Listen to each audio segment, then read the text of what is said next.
pull off the upset. All right, moving on. The final weekend of the NFL's regular season is here Saturday.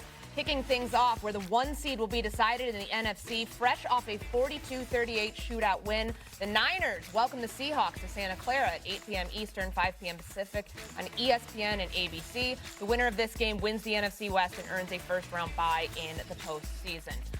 Hey, Mikey, how are you? Long time no see. Long time no see. All right, let's get right into this matchup. Harry, focusing on Seattle's side first here. We saw what happened in Carolina. Sam Darnold turns the ball over 2 times, and we know how important this game is for Seattle to be able to stay where they are as the 1 seed. Does Sam Darnold need to win this game to earn trust going into the postseason? Yeah, 1,000%. And number one, he's in the same situation that he was in a year ago in Minnesota, with the number 1 seed on the line in the NFC, and also to win the division. Can you capitalize this time around? Now, I also seen a Sam Darnold versus the Los Angeles Rams, right? Who had 2, second half turnovers, but then came back in the fourth quarter and was effective. And he did not let it affect him, and he was able to overcome that adversity. But here we are with another situation on the line. So can you face that adversity again in the same situation that you had in 2024 and overcome it? Now, Sam Darnold's been turning the football over massively of late. Can you protect the football in this matchup? Because one thing I do know about that other side, Kyle Shanahan's going to dial up some plays. Yeah. He's going to get Christian McCaffrey involved. He's going to exploit whatever weakness that the Seattle Seahawks have defensively and allow Christian McCaffrey and allow Brock Purdy to be able to get off. So can you follow suit in that first matchup that they had the first game of the year? Sam Darnold did a great job driving them down the football field. But it was a late fumble where he hit his offensive lineman that gave the 49ers the football. So he's going to have to play well in this matchup, but most importantly, protect the football. Yeah, I'm really intrigued by this game. I really like Sam Darnold, and sometimes a player's value is measured by when they leave. So you think about where Minnesota is. You don't think they regret that he walked out the door. And I know there's been moments, and you alluded to some, where there were key turnovers. But I think in this game in particular, guys, they're going against a defense that's so decimated that it is really teed up well, where I'd be surprised if they can pressure him, just given how well they've protected Sam Darnold against a defense that's missing Mikael Williams, Nick Bosa, Fred Warner. And because of that, I think he's going to be comfortable. I think he'll get in rhythm. I like the way Clint Kubiak's called games for him. So I think he'll play solid. I think he'll play efficient. And I think if you eliminate maybe 6 plays for Sam Darnold, I'm not saying he's in the MVP, but I think he would be viewed very differently. But that's the thing, Mike. You can't eliminate those plays. But those I think plays this actually is a happen now. That's fair, but I think in this game in particular, because of the way the front seven is right what San Francisco has, I just don't know if they're going to be able to impact him. So you think he needs to mitigate it in this game? Because obviously 28 turnovers for Seattle as a whole this year. 20 of those are from Sam Darnold. And a lot since week 11, RC. Yeah, Sam Darnold is playing to change his social media bio from "thank God I'm not a bust" to "we can win a Super Bowl because of me." And this is real. And I said his own social media bio because at some point this has to play on your own self-confidence. As a season wanes and you start to near the sort of play that helped kind of, in my opinion, push you out of Minnesota.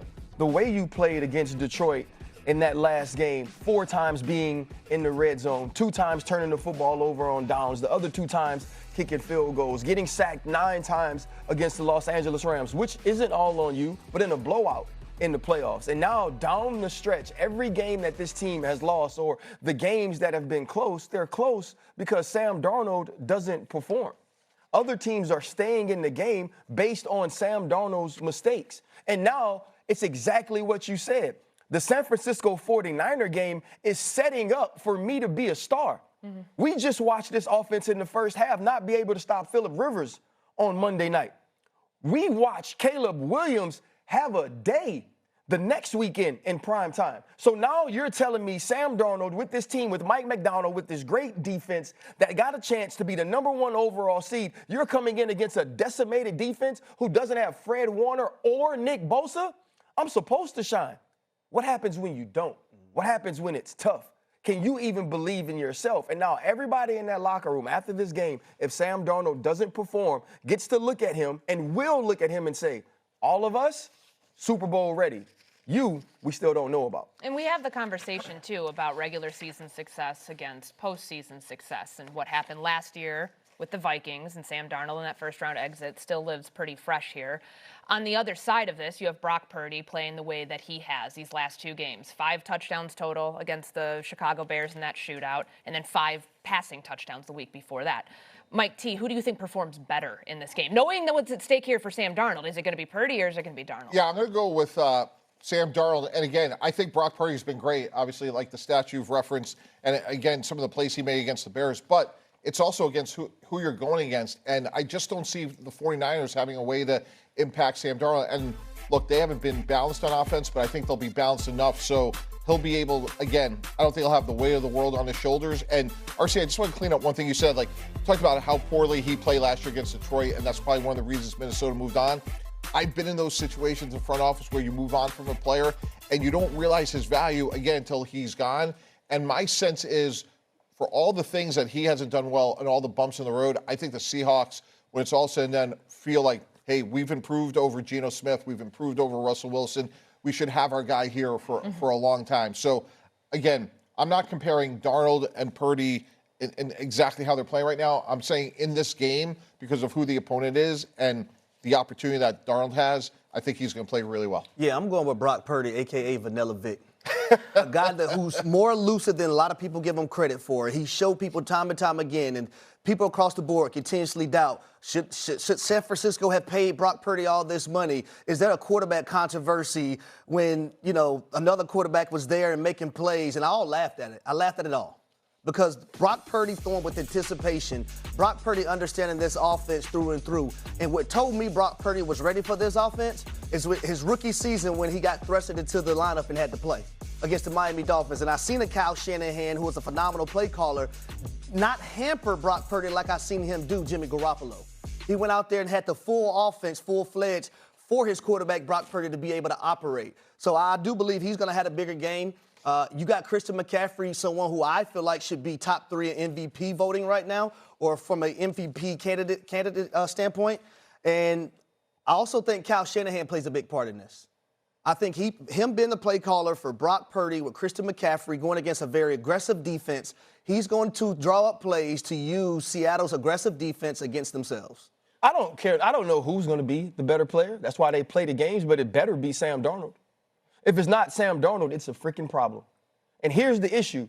Brock Purdy right now is playing with more confidence than anyone in football. In the league. But you're actually playing against a defense that pressures, a defense that disguises, a defense that changes, a defense that turns the football over. Julian Love is back, and he's healthy now. Up front, DeMarcus Lawrence has had a resurgent year, and Nick Emmanwori is an actual star, one of the steals of the draft. So Brock Purdy has all that going against him. And if you're Sam Darnold, what do you have? Oh, wait, Nick Bosa's not there. Fred Warner's not there. Upton Stout is banged up in the last game, right? You're playing with the backup corner on the right side of the field opposite of Deommodore Lenoir.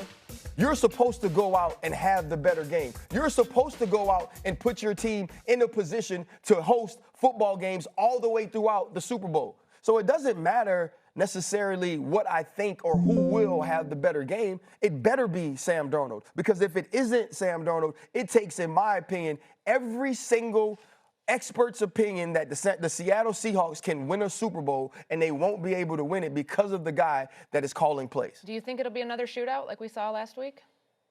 No, I mean, you look at when these teams played week 1. 17-13. Now, it was clearly a much different San Francisco 49er team. But the thing I remember most about that game is how careless Brock Purdy was with the football. You even look at some of those touchdowns, the touchdown where he scrambles to the right, throws the football over Devin Witherspoon's head. He threw it into a block party.